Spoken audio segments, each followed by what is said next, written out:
Welcome back into Dr. Darnise's House of Religion, Magic, and History. Hey, I'm on here today to talk about The Color Purple. Yes, the musical version, but essentially Alice Walker's work.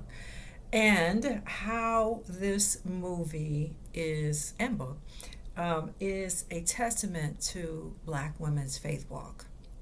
So you probably have seen it, right? You've either read the book, you saw the original movie, you saw a stage play, or you've seen this one. I'll be interested to know your comments below on what you thought of The Color Purple, this particular one. Now, people act like they didn't know it was a musical. I don't know. All of the ads say that it's a musical, and I don't even like musicals that much myself. I really don't. But this was great. This was such a treat. And what we got to see was um, another performance of Black women's transformation, wrestling with spirituality, right? And redemption. That's really what The Color Purple is about. It's primarily about the relationships of Black women dealing with life pretty much as the underdogs in their society, right? Like Mr. says it at the end after Celie hexes him, right? You black, you a woman, you poor, you ugly, right? And when you live in a society that thinks that of you, degrades you because you're a Black woman, this movie gives a testament to how these women have recreated something for themselves. And a lot of what they are doing or working out is, where is God in all of this, right? Like Celie says, well, where is God when Mr. took my babies away? Where was God when Mr. sent my sister away? Like, where is God in my life, right? And if you read the book, Alice Walker opens the book with her, I'm going to say this on YouTube, with her father on top of her, I believe is how it goes in the book. Right? And so she, as a young girl, is even trying to figure out, how does any of this work? Why don't I have a voice? I'm told about God in church all the time, but how does God see me? Okay, so you see, and Suge comes to town, right? And they have their relationship of supporting each other. And Suge and Celie go for a walk, right? And Suge says that famous line is, I think it pisses God off when people walk by the color purple and don't notice it. Now, y'all don't know about me. You might know. I don't have purple on today. Purple is my favorite color, right? And I even write in purple ink. And I grade my students' papers in purple ink. And dare one of them to write in purple ink. Sometimes they try to write in purple ink. Sometimes I'm like, no, you're not. But anyway, it has long been my favorite color. But, it's a testament to the glory of the universe, right? These women are considering big theological themes. Where is God in my life? If I'm on the bottom like this, right? Think about what happens to Miss Sophia. I'm on the bottom here. I am at the whim of anybody, right? Even Black men, right, have more power over Black women as depicted in this film, right? Celie's father is doing what he is to her.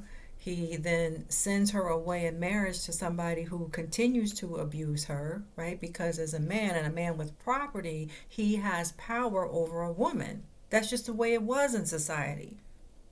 So, I love my brothers. This is not anti-Black man at all. But when it comes down to it, we see that as a man, you still have power in a lot of cases, not all, but a lot of cases, than Black women, especially if you have money and she doesn't.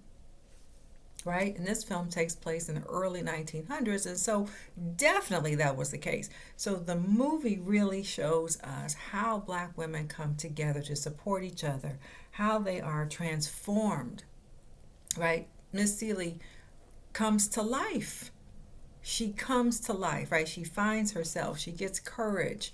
She eventually is able to have her own business, right? Suge Avery, even though she's like her husband's other woman, comes and breathes life into her and gives her courage. Okay, so I also want to say about The Color Purple, which you may or may not know, it has been an important part of womanist theology. Now, I'm putting my professor hat on right now. So womanist theology is a form of black liberation theology that was started by black women in 1980. And it is a form of theology that says, where black women say to God, does God hear me? Does God see me as a black woman? Right? Everybody's blues, right, ain't the same. Does God pay attention to the plight of black women specifically? If God is there for, if God is everywhere, if God is paying attention, does God care specifically about black women? And so one of the other pieces of literature, we might say in this case, where we see God showing up for women is in the Bible in the story of Hagar. So if you're not familiar with the story of Hagar, I don't know what to tell you. You can go to BibleGateway.com and read it. It is in the book of Genesis. You can go and just Google the story of, not Google, BibleGateway.com, Hagar. And anyway, Hagar is an African slave held by Abraham and Sarah. And anyway, so her story is a story of redemption, of how God saves her from that plight of enslavement and her son.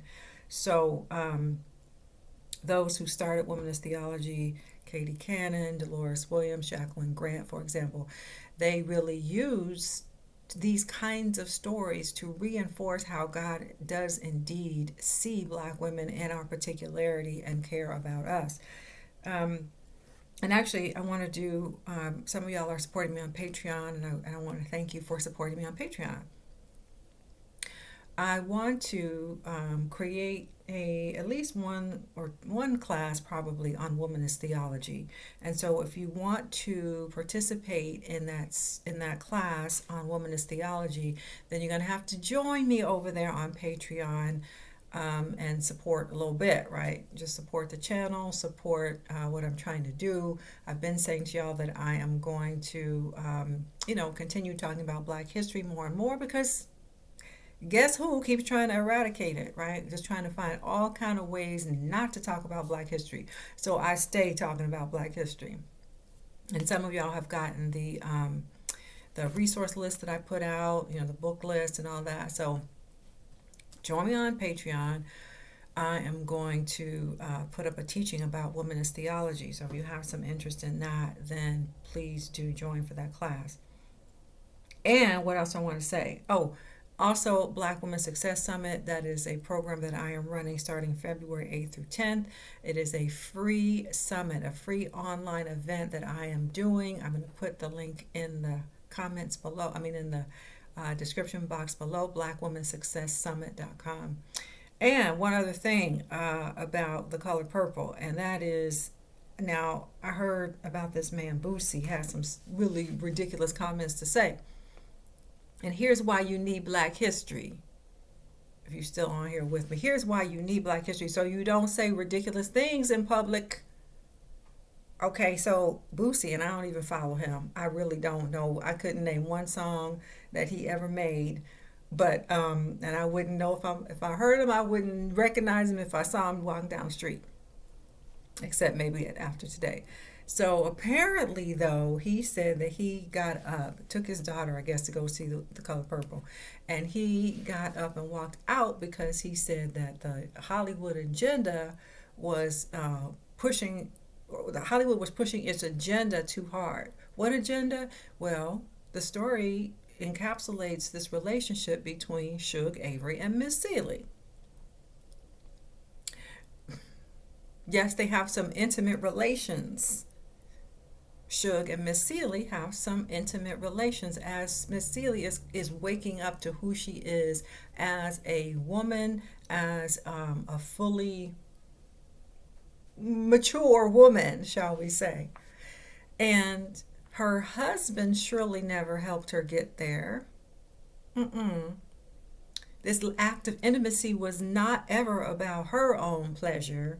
She did not experience any pleasure physically until this other woman helped her. Now, what is ridiculous about Boosie's statement is that he is revealing that he has never in his life read The Color Purple. He is not familiar with Alice Walker's book, The Color Purple. Now, not to say that he had to have read it, but here's the thing. When there is a book version and you know you haven't read it, and then you go to the movie and you're surprised at the content, you were late, Boosie. This book came out in the 1980s. 1980 was it? 1980 about, right? Alice Walker, Ben wrote this book. Ben been telling this story about women, Miss Celia and Suge Avery.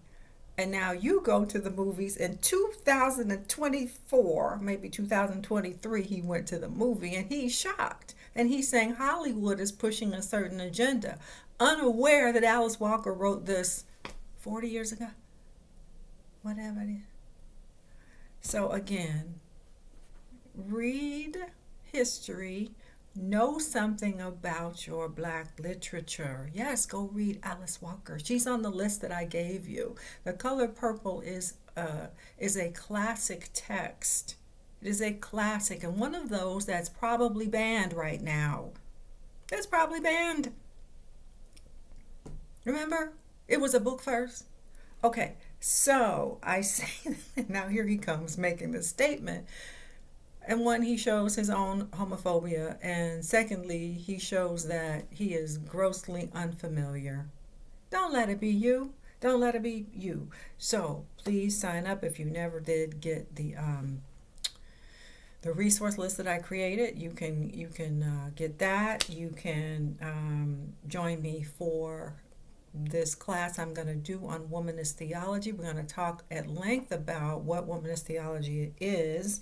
About the transformation and redemption of Black women, and use The Color Purple. We're going to talk about Their Eyes Were Watching God by Zora Neale Hurston, Hagar from the Bible. Who else? Couple women.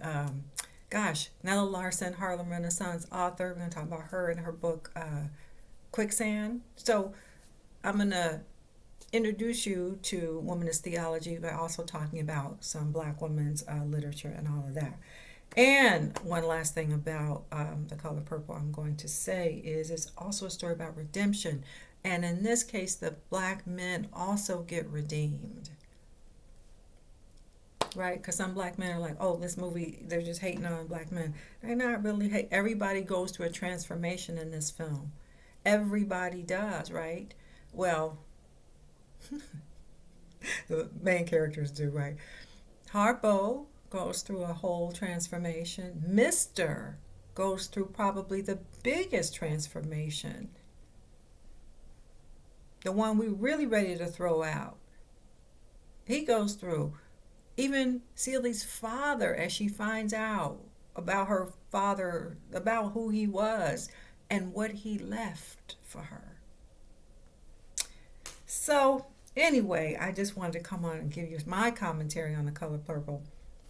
How wonderful I thought it was. And oh my God, Fantasia and Taraji P. Henson. Oh my gosh, please pay Taraji all her money.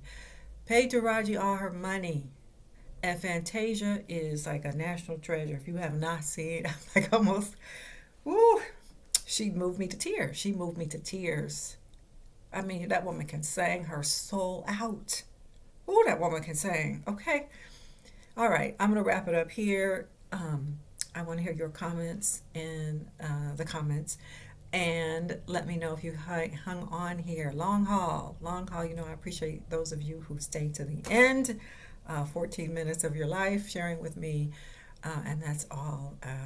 Like, share, subscribe, comments, and all that good stuff. See you next time. Bye for now.